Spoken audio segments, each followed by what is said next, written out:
So I had heard the name David Cage before, this guy who wanted to make video games more like movies.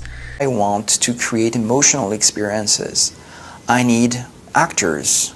And I'm just like, because my whole view on video games is that they're their own medium and you don't need to bring them up or down to any other medium. It needs to stay its own. I went into it thinking that this is going to be just a mess, like completely flip-flopped. I'm actually like super into the characters now. I thought it was cool that he was actually able to pull it off, at least for me, and I thought that was interesting. That was really cool.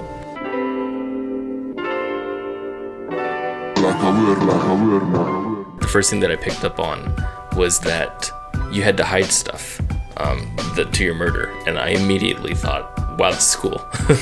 Because I didn't think this is like a linear story. This is immediately a game kind of thing that's happening.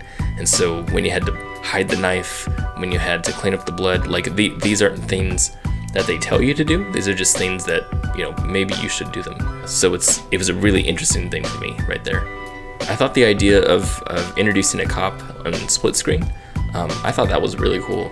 Like, it actually triggered me to go, oh man, I gotta, you know, hurry up. And again, the game keeps pulling me a little bit more towards, this is more interesting than I thought it was gonna be. What were like some key moments that you had that made you think of the game differently or really cement an opinion that you had about the game? You know, it was one of the scenes, I guess, that really does pop out to me was when I was playing as Carla going down to the archives. As far back as I can remember, I've been frightened by small spaces. And what was really cool for me was that when I'm playing as Carla, she goes down here and she's like, okay, no, it's okay, and she's all afraid. As she goes in, then it makes you go into first person mode, which is completely different from the rest of the game, and makes you breathe while you're also trying to solve a puzzle.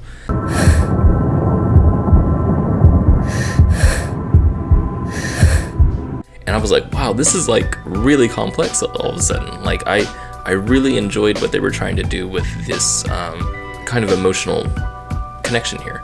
And so while I'm playing it, I'm getting more of an emotional connection to Carla, and I'm starting to understand more of who she is. While I was like in between gaming sessions where I would stop the game to go take a break or whatever, I wanted to know what was happening next, and I thought that was really cool. And where there was a lack of complexity before, and now it's actually, I can feel it as I'm playing it. The idea that I'm being forced into their lives, and I'm forced to do what they're doing and solve their problems, makes me feel a lot more with them. And that's something that films try to do a lot. And I thought it was cool that he was actually able to pull it off, at least for me. And I thought that was interesting. That was really cool.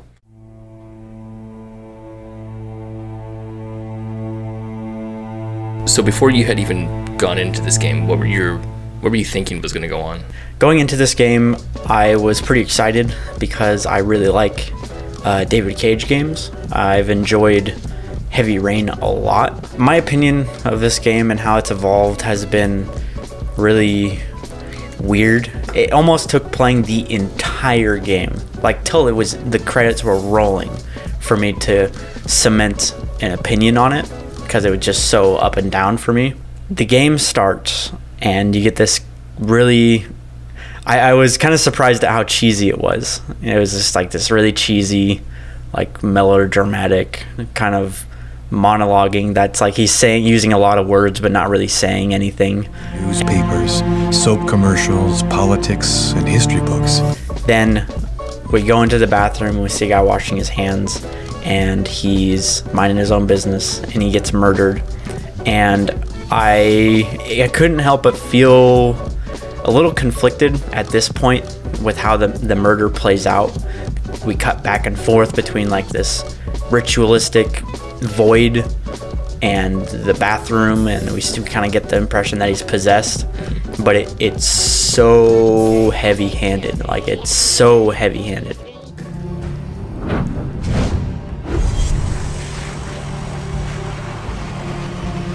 Just in your face, and like just really cutting back and forth, and then the colors are changing for no reason because he's possessed, and it's just back and forth. It's really over the top. And so I'm kind of like, I don't know, I'm kind of like I wanted something a little more serious, I guess. It comes off as just corny. This is where the game started getting boring for me.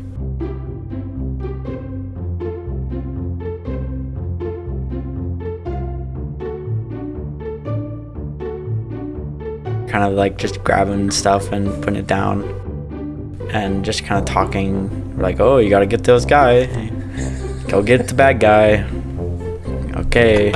So I don't know, I was at this point I'm actually disappointed in this game, where there are few elements where I'm really like, yeah, I see where this is awesome, but there were more moments at this point where I was just like, this is pretty much bad, and I'm just not liking this anymore. I don't like Tyler. You're a real SOB, Tyler. I know. When it comes down to it, I don't like Tyler. I want to like Tyler. Maybe this is a good thing then, because I see Tyler as a real person. I feel like he's a real person who's been artificially brainwashed to be like as stereotypical as possible. Like it's just stereotype upon stereotype. It's funk music and he gets funk music every time he comes in. Carla asked me to see what I could find out about the book.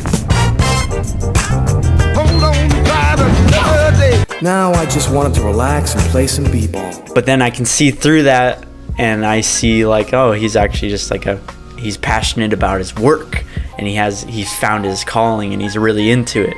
And I like that about him. Like, I see that he's a character there. But I just wish that all that stereotypical stuff wasn't there. Yo, you D up pretty good for a white guy. It's like David Cage is taking all the movie cliches and putting them in there because that's what movies do. But it detracts, and it gets annoying, and it really made me not want to play as Tyler. Was there any key moments for you, like specifically, that you can think about that cemented your opinion? They left a lot of the story stretched out for a while in the first half, where it's just kind of like, oh, we gotta find this guy, we gotta lead, it doesn't really go anywhere. Then something happens. Police are closing in on Lucas, and that started to interest me, where I was like, okay, now there's a very present threat that is coming in hot. Then the police arrive, and Lucas is like, no, It's not gonna happen like that.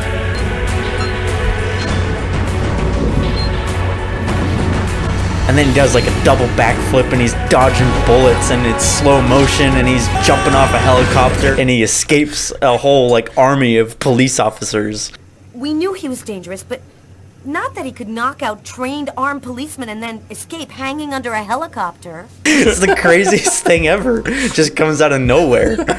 And it was so absurd that I was completely interested. I was like, you're back in. Yeah, I was like, wow, this is crazy.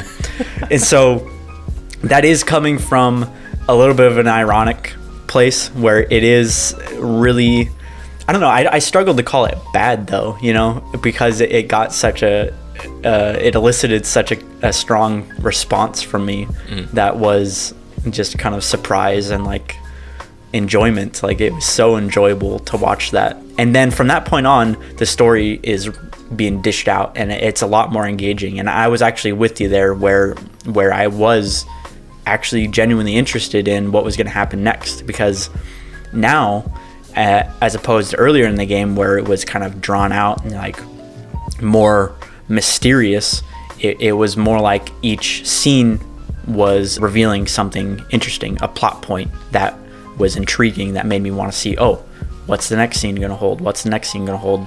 Mysteries were morphing and turning into different things, and we were learning the context behind certain stuff rather than the same like two mysteries over and over again for the first half of the game. Right. And that made it actually really fun to play now, because now I'm in it. This is when I would be playing for kind of a long time now. I'd want to keep playing, and so I enjoyed that a lot. So that was probably the moment where things started changing for me. What you're saying about engagement and interactivity where you felt you were engaged in this game with the story because you're playing it is something that I love about video games, where just because you're interacting with it, the story can be almost anything, and it's just inherently immersive.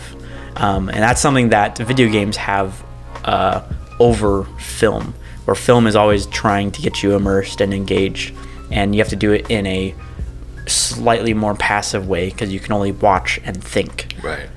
Whereas a game, you can interact and choose and make decisions, which is really neat.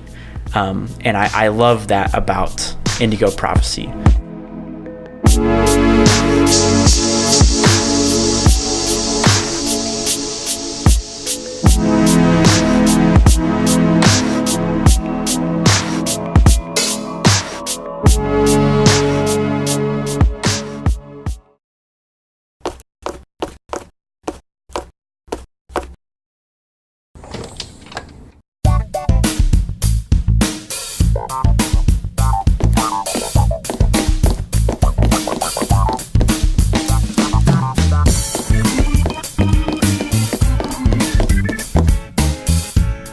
I've known Dee my whole life. We went to film school together, though I dropped out halfway in.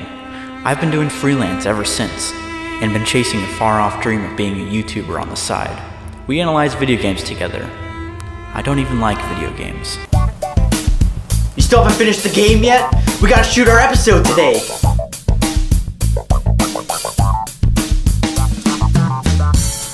I've known Taylor for 5 years. We first met on a film set of a kids show. Since then, we formed a video production company called Carmen Line Studios. It was there that we decided to reach out to gamers like ourselves by creating a YouTube show in which we study games. Indigo Prophecy was next on the list. I don't know, man, the game just doesn't work.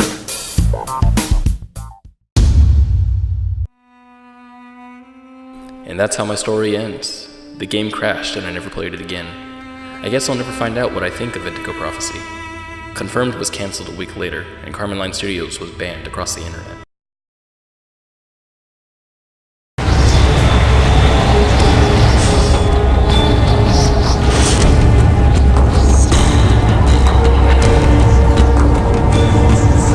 Go away, Lucas! It's a trap! They're going to kill you!